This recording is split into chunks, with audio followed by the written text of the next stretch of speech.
mighty Euphrates River in central Turkey has been a legendary source of life since time immemorial for the countless generations of souls who tilled its fertile valleys. The eternal river that meandered its way towards Mesopotamia still follows its same course today. In 323 BC, the generals of Alexander the Great mutually shared the great empire the Macedonian king had amassed.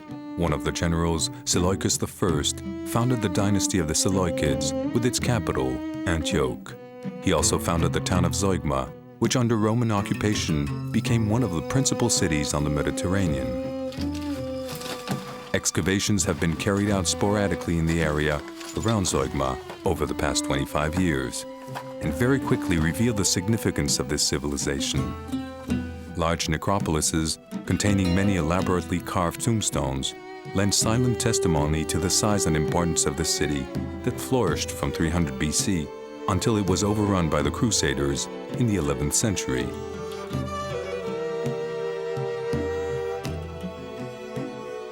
Since then, Zeugma slowly became buried under several meters of soil, patiently marking eternal time when its memory was abruptly brought back to life by the construction of a dam 500 meters downstream. In 1994, archaeologist David Kennedy sounded the alarm. When the Beresik Dam is completed, the ancient city would disappear forever under the reservoir. The following year, excavation was restarted under the direction of Catherine Abadi-Reynal. In the haste to beat the dam, suddenly the excavation of Zeugma became the archaeologist's cause célèbre.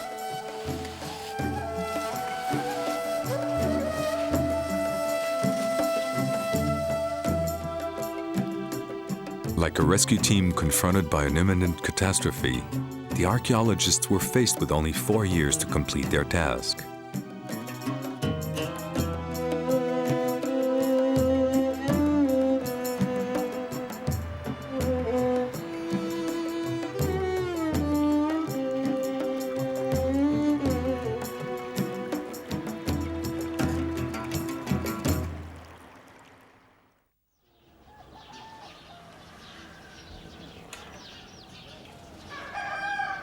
Dwarfed by the dam's gigantic silhouette, the present-day village of Belkis is soon to be condemned. In 6 months' time, it will be engulfed. In the fall of 1999, an emergency task force, comprised of Turkish and French scientists, set up a base camp for a final excavation drive. Archaeologists, epigraphers, geophysicists, and topographers have joined in the foray. In ancient times, Zeugma linked the twin cities Seleucia and Apamea, situated on opposite banks of the Euphrates. Seleucia, a hillside town, Apamea on a plain. The archaeologists gave priority to those areas that would be submerged first, all of Apamea and about a fifth of the area of Seleucia. As a result, the scientists split into 2 teams. The first team was led by Justine Gabory and went to the Apamea site by crossing the river at a point where a bridge had existed centuries ago, probably a simple pontoon bridge. At the time, the bridge was a prime source of the city's wealth, and in fact, the name Zeugma is a Greek word meaning bridge or link. Situated at the crossroads of the greatest trade routes between the Orient and the West, Zeugma was the Mediterranean link to Mesopotamia and Asia. From Apamea, one road went westward towards Iran and eventually to China. Another road went southward into India. This is the famous Silk Road that crossed the Euphrates at Zeugma. Apamea was a walled city, typical of Hellenistic cities of the period. The archaeologists have excavated numerous sections of the wall.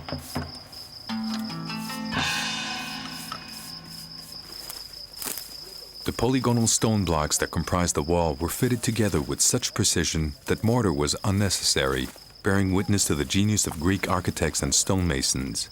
Intact portions of the wall are still visible today. When the Macedonian settlers arrived, they began erecting very strong ramparts. The Seleucid Empire built these impressive fortifications all around their towns along the banks of the Euphrates to guard them against attack. Here, exposed on the plain, they had to build even stronger walls. That explains why these ramparts were built with such meticulous care. The stones were not cut straight, so that an attack by a catapult would cause only the wall's surface to shatter, leaving the main part of the wall intact. But what is interesting about these sections of wall isn't solely what they tell us about ancient techniques. Piece by piece, they will demarcate the outline of the city. Gérard Thébault is the team's topographer, and he keeps his eyes open for these details. Sometimes, just a stone that has caught his eye receives his full attention.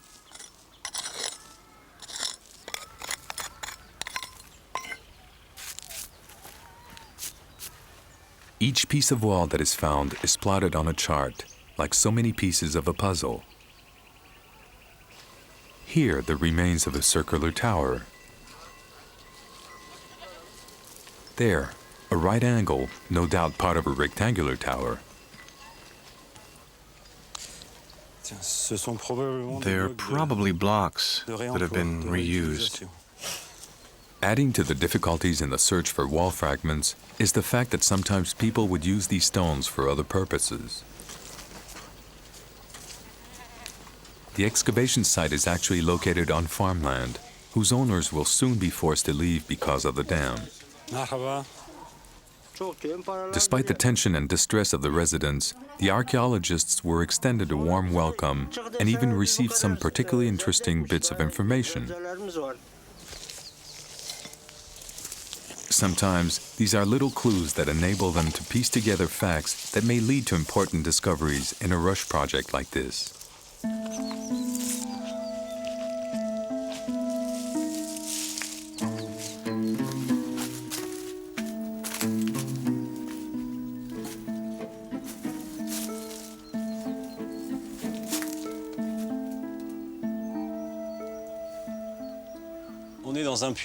We're inside a modern well that gives us access to a section of the old rampart. We're very lucky because we didn't have to dig to access it. It's a very long, very strong wall, about 3.5 meters thick, which indicates it is a main defensive rampart and must have surrounded a very important city. The scattered pieces of information gathered in the field are soon reconstructed to try to grasp the physiognomy of Apamea before all vestiges of the town are submerged forever. The fragments are laid out on paper to see if they can be joined together and establish the town's perimeter. The topographer is astonished by the sophisticated design of the wall. A testimony to fortification skills of the Hellenistic era, a V-shaped rampart built with no dead angles and punctuated by rectangular towers was a highlight of the reconstruction effort.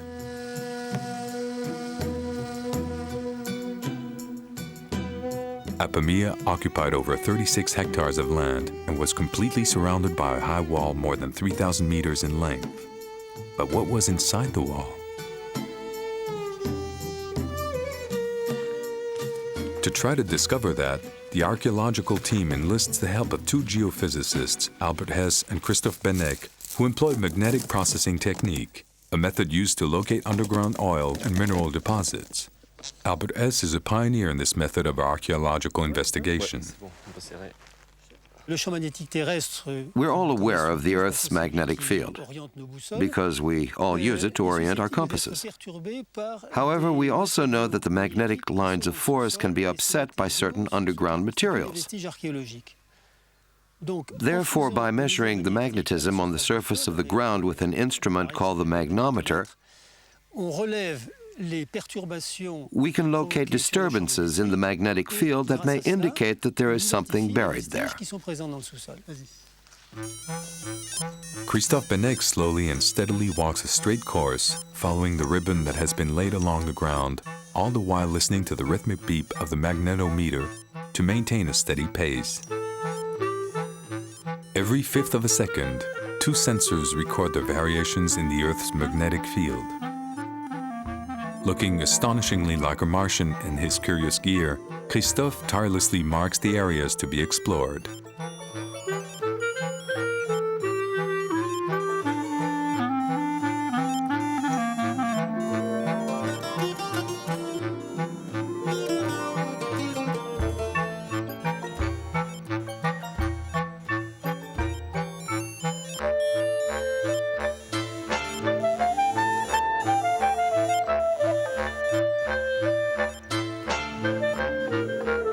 At the end of each day, the data recorded by the magnetometer are entered into a computer to be processed.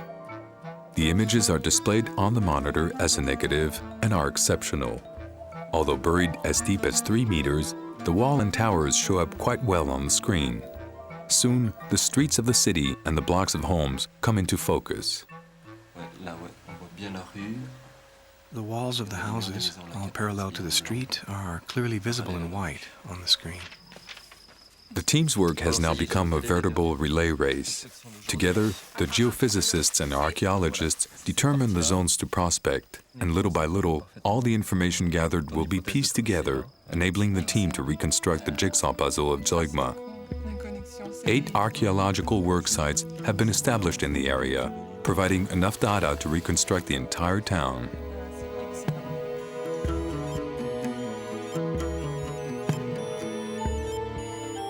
With its blocks of identical dwellings and streets as straight as an arrow, an orthogonal blueprint of Apamea duplicates the Hellenistic towns of the Near East. More than 2,000 years after its decline, and only a few short years before the site will disappear forever under the new lake, the archaeologists have revealed the city in its most intimate details.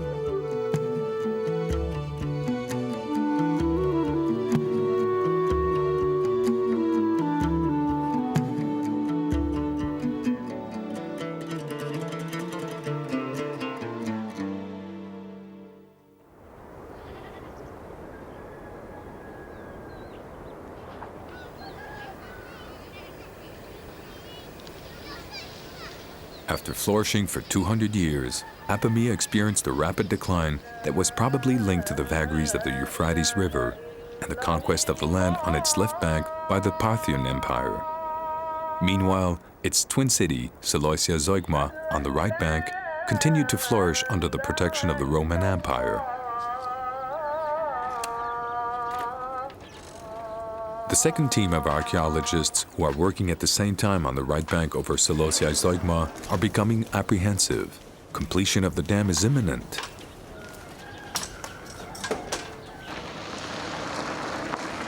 Catherine Abadi-Reynal, who directs the portion of the mission financed by the French Ministry of Foreign Affairs, first scouted the area back in 1995. However, the sheer size of the Seleucia Zeugma site, about 75 hectares, and time constraints didn't allow her to mount an exhaustive excavation project.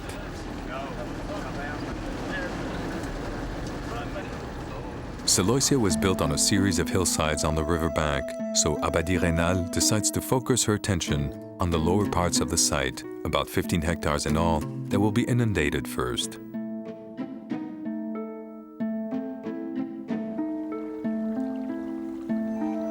A new dig is opened on the eastern side of the site. The objective, as at all the sites, is not to try to save some specific artifact, but to try to understand the organization of the town and possibly learn about its history.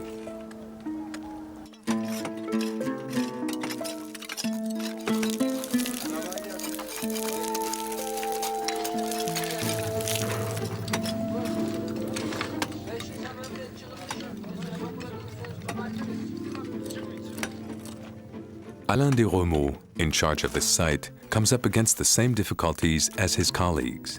Now the pick. Let's see what's underneath. In its 1,000 years of existence, Seleucia Zeugma had undergone replanning and modification time and time again. Several foreign conquests resulted in a hodgepodge layering of diverse architectural styles: Hellenistic, Byzantine, Roman, a baffling puzzle. The architects who built Zeugma were constrained by the hilly topography to construct a succession of terraces that would allow the town to expand. Unfortunately, the torrential rainstorms that occasionally wreaked havoc in the area created erosion and landslides. The effects of these repeated catastrophes became visible to the archaeologists as soon as they began their dig. Normally, I would have had to remove all that in order to understand what we have here. It's going to require an enormous amount of work if we get there.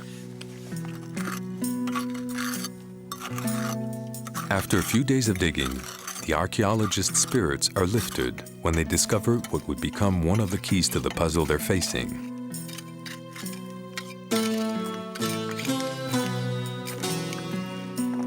At the extreme terminus of the dig, an incredibly preserved network of pipes is revealed.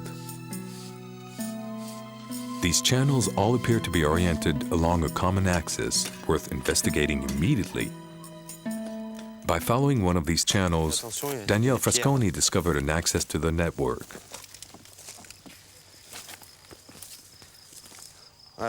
There it is. That's the passageway. See, there's a sewer that descends in the opposite direction to the slope. It's pretty narrow. It's narrow, all right, but we can make it.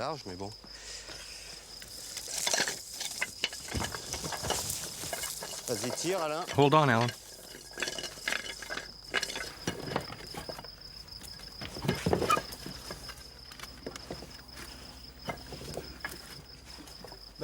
It's okay, come on, take your time. Easy does it.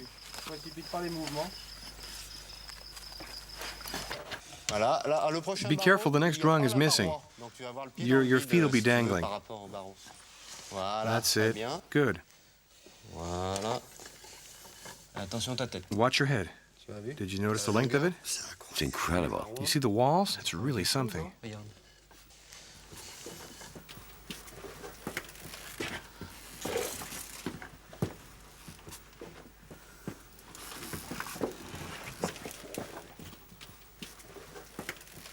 The immense underground gallery runs perpendicularly to the river.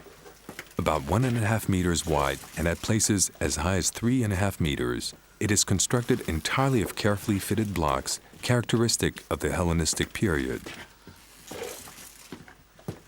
The quality of the work is extraordinary. About a meter above the gallery floor, a sidewalk runs along the edge to allow easy access and cleaning of what was quite evidently a sewer.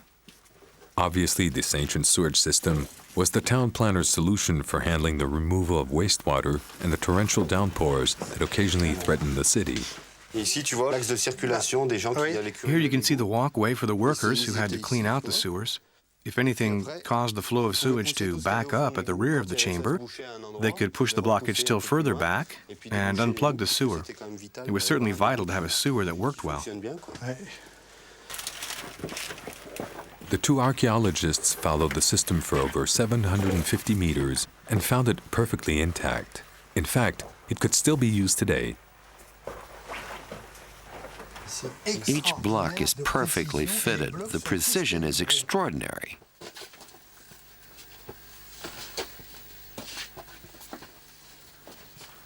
Oh my God, a Roman archway. A very beautiful archway. We immediately recognize it as Roman because of the mortar, which didn't exist before the Romans. The fanned bricks joined by mortar was the invention of the archway. And this mortar is incredibly solid. There are no signs of damage. Several gutters forming a network of closely spaced channels emerge from the gallery, each channel corresponding to the street above it. The remarkably efficient sewage system is like an underground mirror of the city it serviced. Look here, this one's crumbled a little. I'll show you some that are in better shape. Look, here's a gutter that feeds directly into the sewer. Magnificent. It's hardly blocked. And it even continues. It comes from a great distance. You'd need a topographical plan to know where it comes from. It's critical to find out. It's not clear, but it looks like it heads over here, then empties into the sewer that descends over that way toward the Euphrates. We must find out where it comes from. What's fascinating is that if we can manage to draw up a schematic of the entire sewage system, in effect, we'd have a blueprint of the town, indicating the locations of the streets and housing blocks, the villas that sent their wastewater into this network. What we have here is an upside-down city. The discovery of the network of sewers helps the team make great strides in determining the town's layout. They decide to open a new site at the foot of the Belkis Tepe. There's an angle, the Roman wall. More than 7 meters of earth have accumulated over the entire site due to centuries of land erosion followed by collapsing surface soil. Tons of sediment must be removed.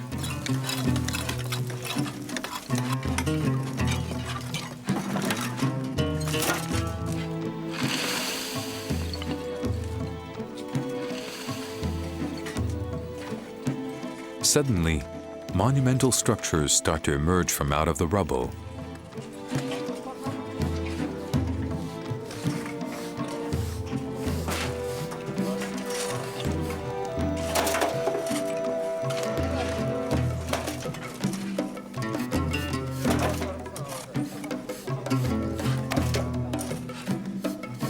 Huge stone columns, imposing walls, gables of buildings, cornices with sculptured friezes, assorted canopies. We can only imagine the quality of the buried buildings and the beauty of Zeugma perched on the hillside overlooking the Euphrates. Today, these hills still guard the phantom magnificence of the city buried beneath them. A temple and its annexes. A stadium that appears to be stamped into the ground. In the distance, the Agora, the great town square where a colorful and lively cosmopolitan population would gather, and a theater where, at night, crowds would fill the terrace steps.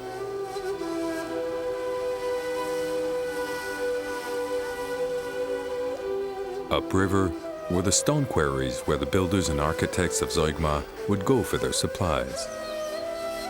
On the walls of the quarry hung small sculptured steels inscribed with prayers to the gods.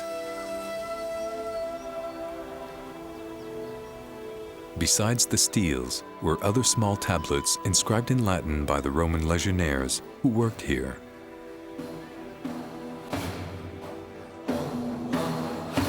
During the 200 years of the 1st and 2nd century AD, one of the 30 legions of the Roman Empire, the 4th Scythica Legion, was stationed at Zeugma. 5,000 soldiers who greatly contributed to the economic prosperity of the town.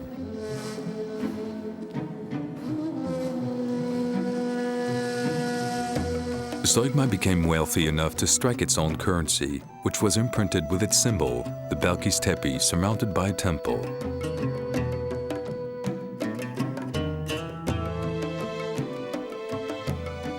Zeugma must have appeared to be a flourishing, vibrant community, attracting the caravans coming from the far reaches of the Orient.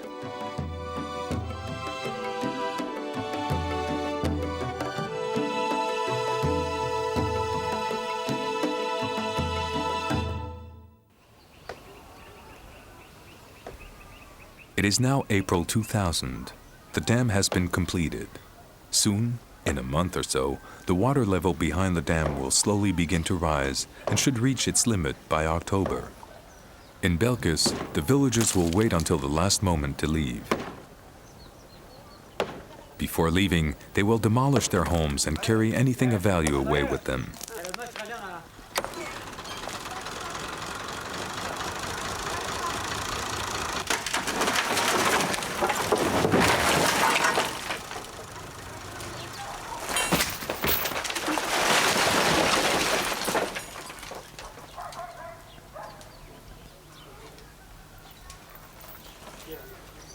Where will they go? Some will build makeshift huts nearby while waiting for new lodgings promised them by the state.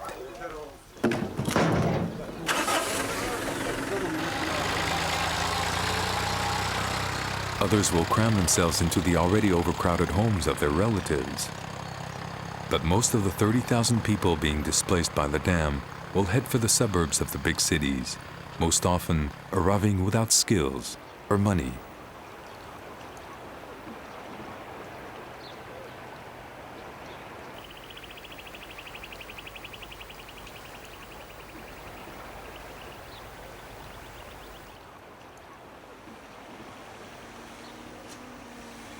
During the winter, the Turkish archaeologists extend their search westward.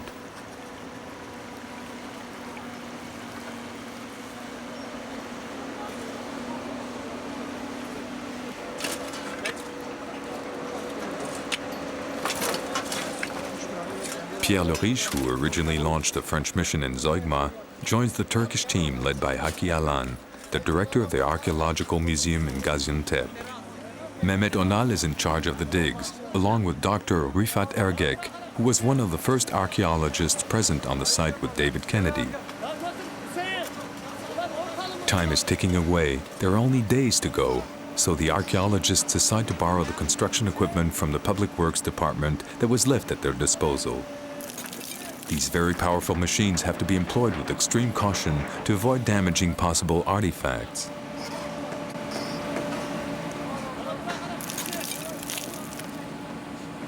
Carefully, the last few centimeters of soil are removed with pick and shovel. The results are beyond their wildest dreams.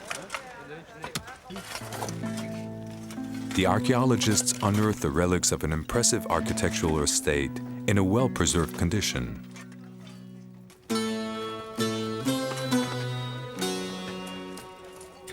The ruins are those of a Roman mansion, obviously owned by a very wealthy family. It contains 14 rooms that are divided into 3 wings.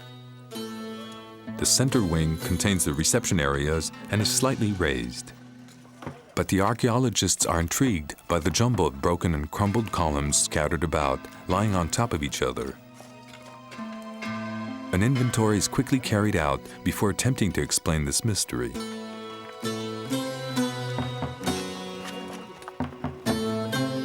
The hypothesis that an earthquake was responsible is tabled for consideration. However, ancient texts recount that in 252, Zeugma had been attacked by the Sassanids, a dynasty of Persian origin and the chief rival of the Roman Empire for the reconquest of Mesopotamia. The city was sacked and set afire. The archaeological cuts reveal precious clues to those trained to read them.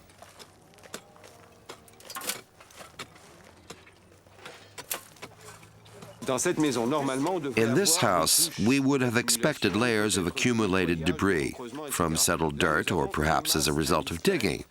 There's an indistinct mess. The whole place has been subjected to extreme heat. There's wood that is burned slowly, it's carbonized. And there, it's stone that's been reduced to lime again. Next, we have a red material that has become an even deeper red over time. That's coal, it's everywhere. See that brown-colored dust? It's suggestive of coal ashes. There were fires. Broken columns, layers of sediment containing coal, ashes, burned wood. There was a catastrophe here, something calamitous occurred. There was a huge fire. All these clues point to a rapid departure. An enemy attack? An earthquake? Perhaps both. Markings found on the walls seem to indicate the possible coincidental occurrence of these dramatic events. While sifting through the debris, a discovery is made that seems to set the date of the catastrophe. Some coins among the rubble bear the Zeugma imprint and an effigy of Philip the Arab, who became Emperor of Rome in 244, a few years before the Sassanids attacked Zeugma.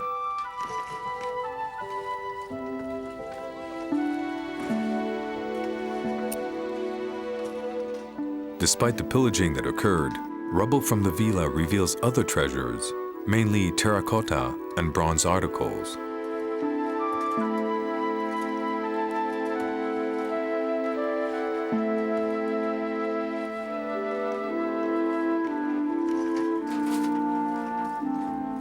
Like this statuette of Janus, the god with two faces, and this oil lamp carved with the face of a Nubian.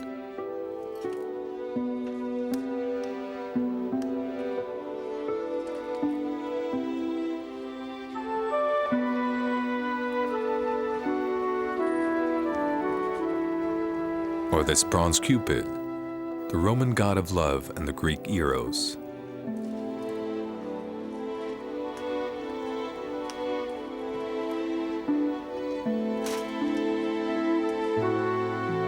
Or this Apollo, god of the sun, an example of the Greek ideal of beauty.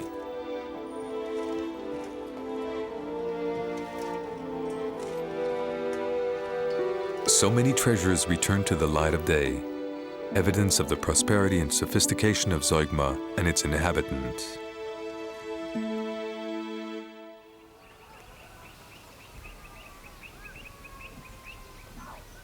What a bizarre turn of fate. A house that was sacked, set on fire, buried in layers and layers of mud, and that has just emerged after 2,000 years of obscurity, is soon to return to oblivion at the bottom of an artificial lake. The workers carefully remove the crust of mud covering the walls that had miraculously protected the paintings.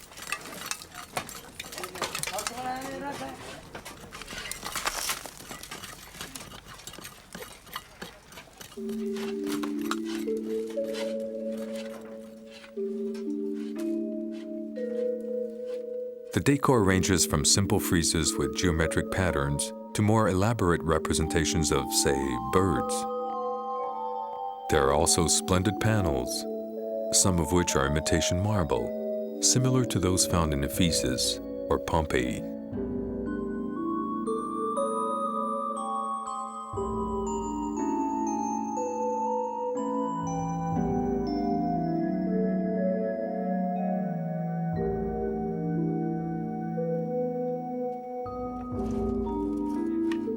A total of 250 square meters of wall paintings have been found around the city.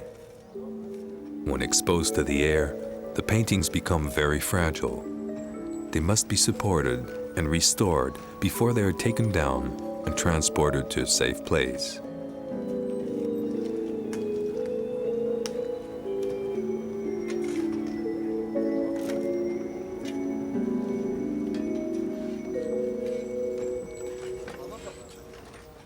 Catherine Abadi-Reynal, who discovered the villa, is trying desperately to ferret out the story behind these treasures. The level of sophistication of the wall paintings provides insight into the mosaics she is likely to discover on the floor.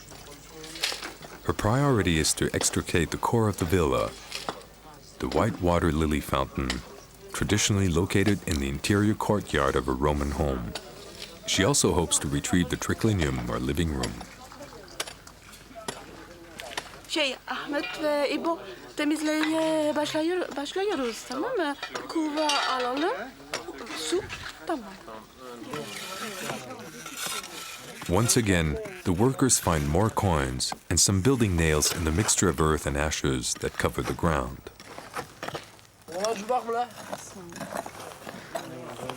Oh, voilà tous les clous de la charpente qui sont en train de sortir.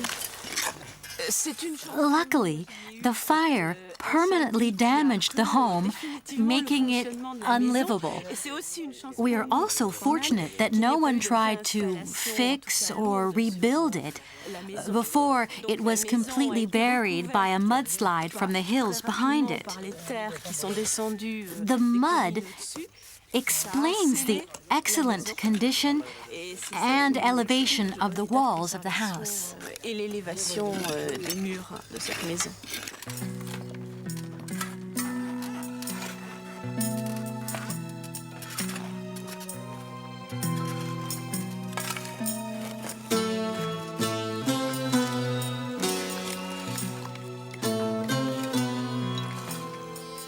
moment of truth has arrived.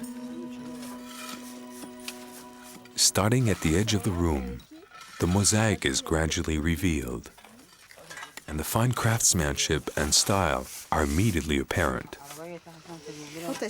The borders are delicately tessellated with geometric designs, but the team is yet to see even greater surprises. Extraordinary. Extraordinary. How weird.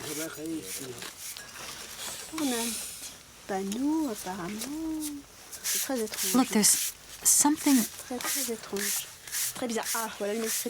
there's something engraved. Oh, this is great. Magnificent. Magnificent. It's in Greek.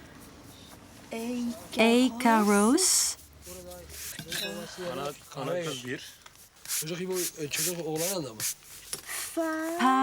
Pasiphae, another mythological character.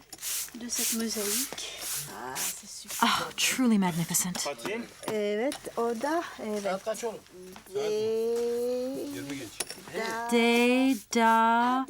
That's what it is, Daedalus, the father of Icarus. Daedalus, the father of Icarus. The whole family together, how marvelous. Ah, c'est fantastique.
I really didn't expect to find this quality. The intensity of colors is simply amazing. The range of blues and greens, and the facial expressions of the old women, the beautiful young ladies. It's so rich. Magnificent. Utterly magnificent.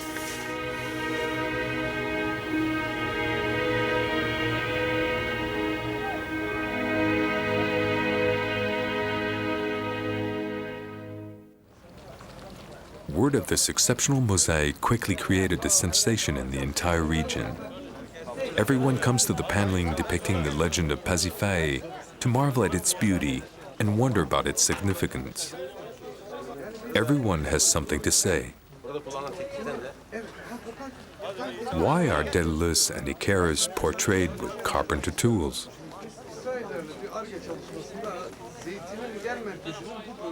And what is the meaning of this cow's head on the ground that has been pierced by the arrow of love? At the request of Catherine Abadie-Reynal, Jean-Pierre Darmon, one of the world's leading experts on antique mosaics, comes to the site to carry out an in-depth examination of the masterpiece.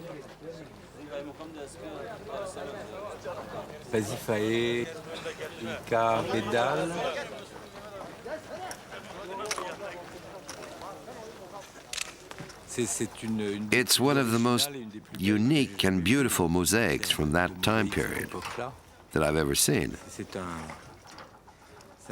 It is absolutely a work of a great artist. If you ask me what makes a painting by, say, Veronese magnificent, I'd reply that it's in the way he makes a visual statement. It's done in the illusionist tradition of the Hellenistic period. That style makes a fabulous painting. They can't wait. The mosaic must be protected in a safe place. First, it has to be braced to prevent it from breaking. Then the tiles are brushed with a diluted glue solution, making sure it deeply penetrates into the surface cavities and cracks. Finally, wide gauze strips are laid over the tiles to hold the pieces together. When the glue has dried, the mosaic, unfortunately, will have to be cut into smaller panels so it can be easily transported.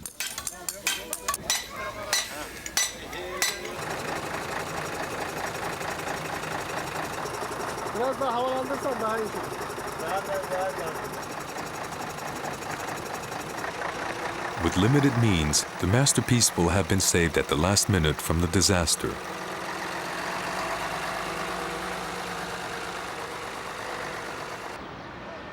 The mosaic is brought to the nearby capital city of Gaziantep, where it is destined to become one of the archaeological museum's jewels.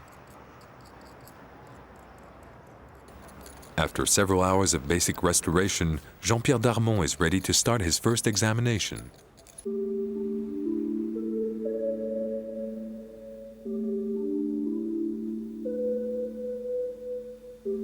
It's a mosaic of extraordinary quality in regard to its conceptual originality and the artwork.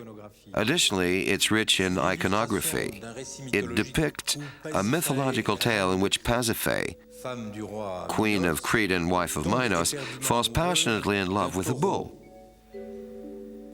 To consummate her passion, Pasiphae is forced to enlist the help of Daedalus to create a subterfuge.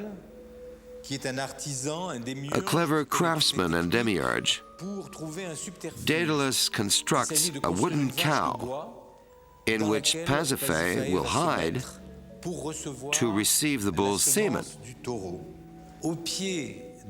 At the foot of her throne is a cow's wooden head, pierced by Eros' arrow of love. It signifies the devouring passion that love has inspired in Pasiphae. The brilliant Daedalus has anticipated the results of this strange union, the birth of a monster. To house the Minotaur, he built a menacing palace, the Labyrinth, which can be seen in the distance.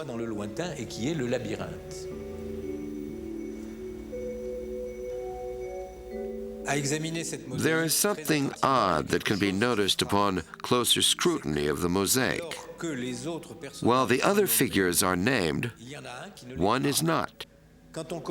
Those who are familiar with the myth will identify this figure as Ariadne, Pasiphae's daughter. She's the one who gave Theseus the spool of thread so he could retrace his steps and find his way out of the labyrinth after slaying the Minotaur. Ariadne later becomes the great love of Dionysus. Her appearance in the painting makes her the principal character, linking all the other figures together, as well as tying her into the house decor, which has a dominant Dionysus theme. In fact, the second panel of this immense mosaic covering the floor of the triclinium, living room of the villa, portrays Dionysus on his chariot, accompanied by Victory. Dionysus was the god of wine, the Roman Bacchus.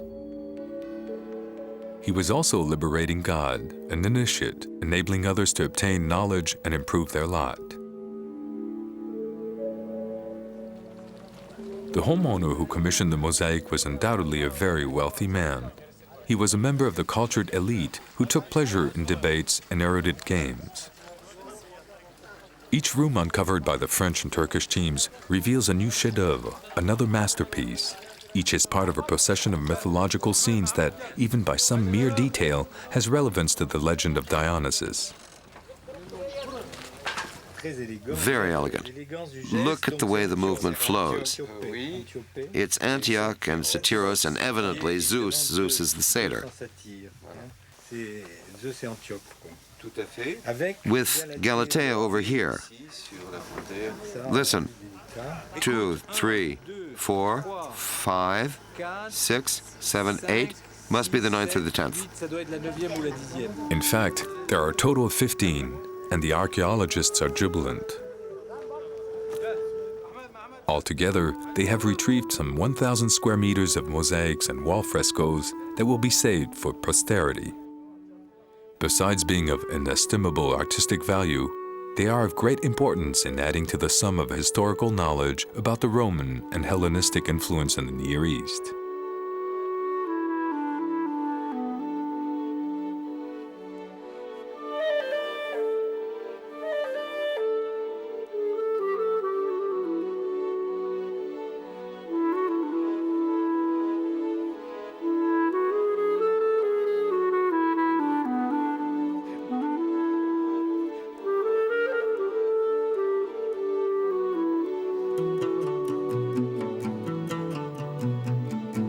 Miraculously preserved villa is now considered to be amongst the finest archaeological discoveries of recent years.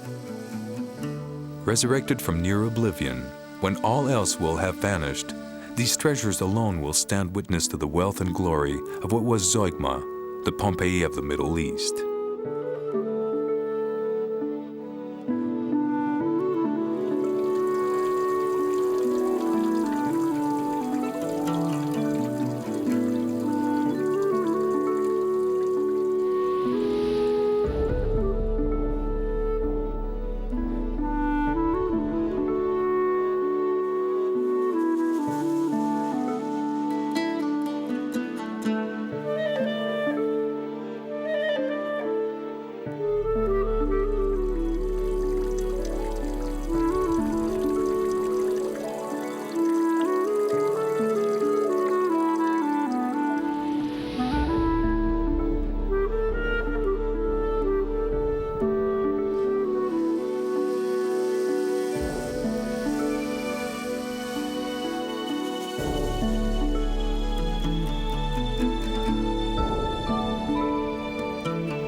For 5 years, a handful of devoted archaeologists have been attempting the impossible, trying to save for universal memory everything that could be salvaged before the area disappears forever under the rising water.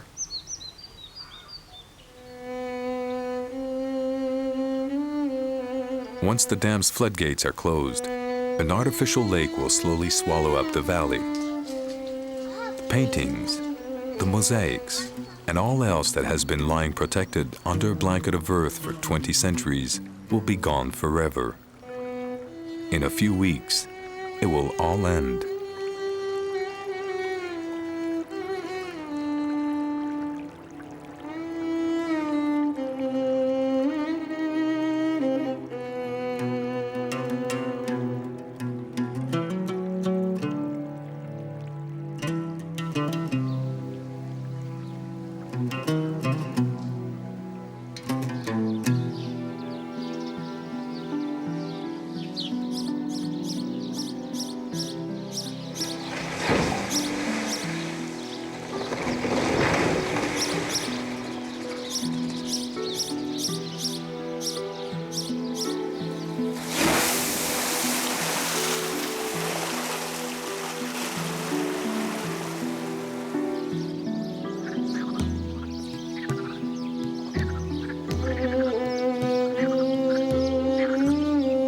Other archaeologists, now alerted to the exceptional wealth of Zeugma, will concentrate future efforts on the hills in the area that will remain above the waterline. But why wasn't something done earlier? Why didn't someone react when news of the dam project was announced 20 years ago? Why did we have to wait until this disaster was upon us? The dam itself, though, is not to blame. It only represents necessary progress. The wanton destruction of a part of humanity's heritage is indefensible. The loss of a common past is irremediable. How will we ever be able to justify this sacrifice?